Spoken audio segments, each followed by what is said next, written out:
Hey, what's up everyone? In this video we're going to look at the Friday slate. We got a full 15-game slate for today. Ton of good options to choose from at pitching. We got some good hitting spots to talk about. So let's get right into it. You can drop a like and subscribe down below. Starting off at pitcher, we have Verlander and Morin are the two guys that you're probably going to have to pick between if you're going to be paying up. I mean, you have Giolito's fine, but I'm not going to have interest in him against the Angels. And then I think Castillo's probably fine play too. At 10-8, he's been pitching really well this year.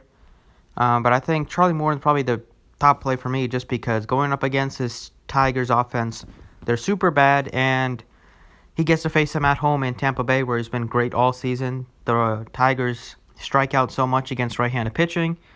He can absolutely dominate this team, and now that he's going over 100 pitches or going around 100 pitches, gives him a ton of upside to get you double-digit strikeouts, and he should get some run support here with Daniel Norris going on the other side here. So I do like Charlie Morton a lot at 11.6 as an SP1.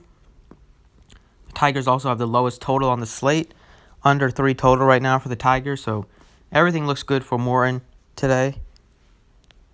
And then second pitcher, there's a couple of SP2 options you can look at. I think if you want to pay up a little bit, I think John Gray's a fine option against the Marlins. Even though it's in Coors, the Marlins strike out a lot. John Gray doesn't have home road splits.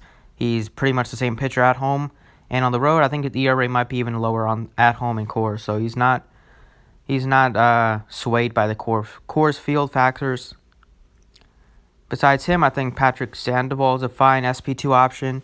He wasn't great in AAA, but he does have some prospect pedigree. In AAA, he had trouble with the walks and had a high ERA, but he was still getting strikeouts, and the White Sox do strike out a lot.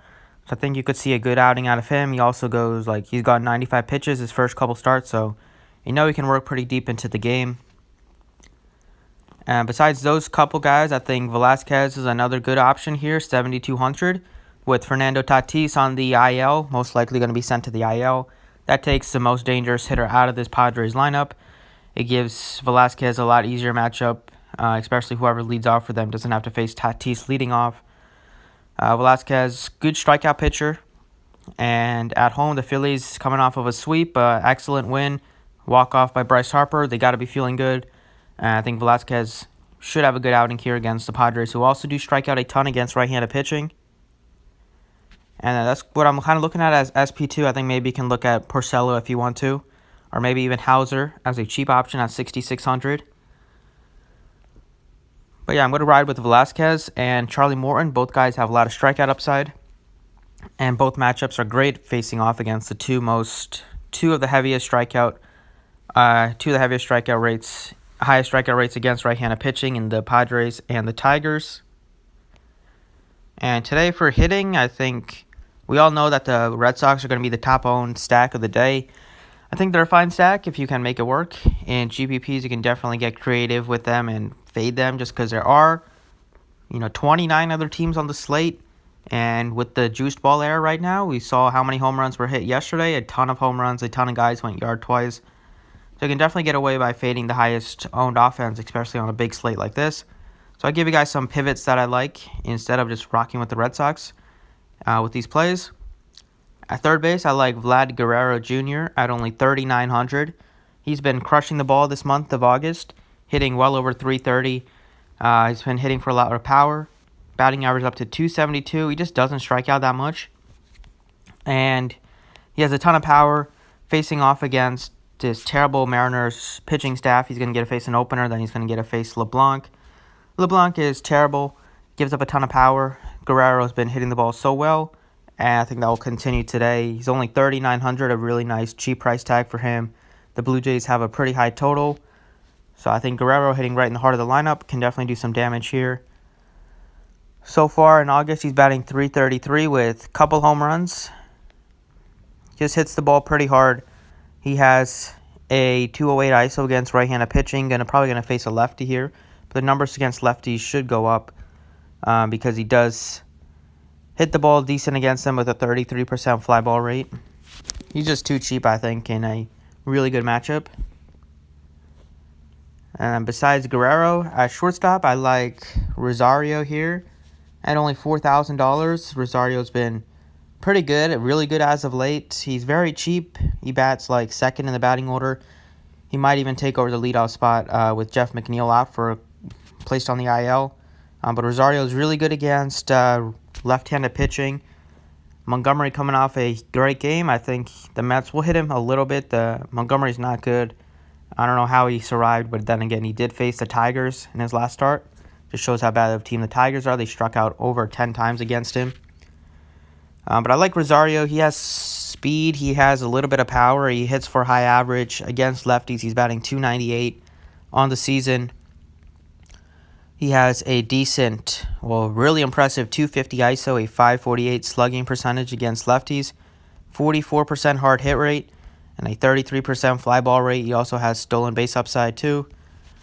So at only $4,000, the way he's been hitting this month in August, he is hitting the ball really well. .383 in August. He batted .350 in July. So he's really heating up. He's really hot. He's red hot right now, and he's at a very favorable price tag at just $4,000. Next, we go into the outfield here. In the outfield, I like Michael Brantley. Brantley just seems a little too cheap here, $4,300 for this high-powered Astros offense. Facing off against Tanner Roark, Brantley's been really good as of late. So much upside with him, and we know Roark's struggles have come against left-handed hitters. And on the season, he's been getting hit pretty hard against lefties. He's given up a 301 average to lefties and a 502 slugging percentage. Lefties have a 5.72 xFIP against him, a 1.65 homer per 9 rate. He's been good against righties, but lefties he's always struggled for his career, and it's no different. He also strikes lefties out at a much lower rate. Brantley is very cheap at just $4,300, and he doesn't have a ton of power, but as we saw yesterday, he can definitely hit a couple out. Good matchup here, and he's been red hot in the month of August.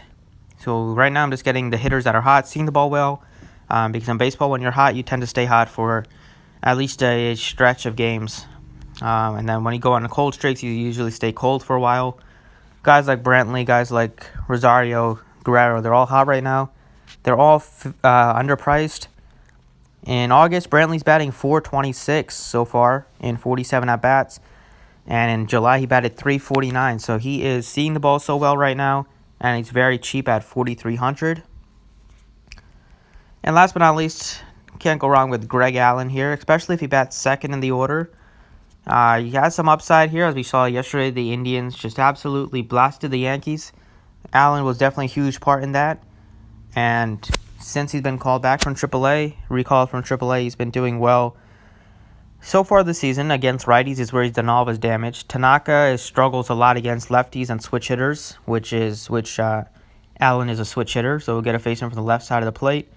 Allen this year, .287 against right-handed pitching. All 4 of his home runs have come against righties. All 3 of his triples have come against righties, and 6 of his 7 doubles have come against righties. Safe to say that even though he's a switch hitter, he's much better against right-handed pitching. He has a really good .222 ISO in his limited sample.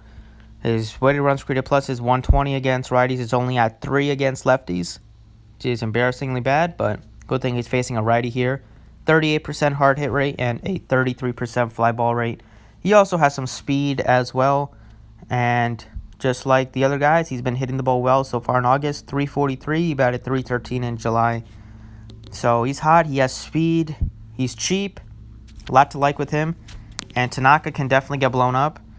Tanaka was getting blown up a lot, and then he had a good start here, but that start was against the Blue Jays, who you can definitely navigate around because they're all kind of the same hitter. They're all power.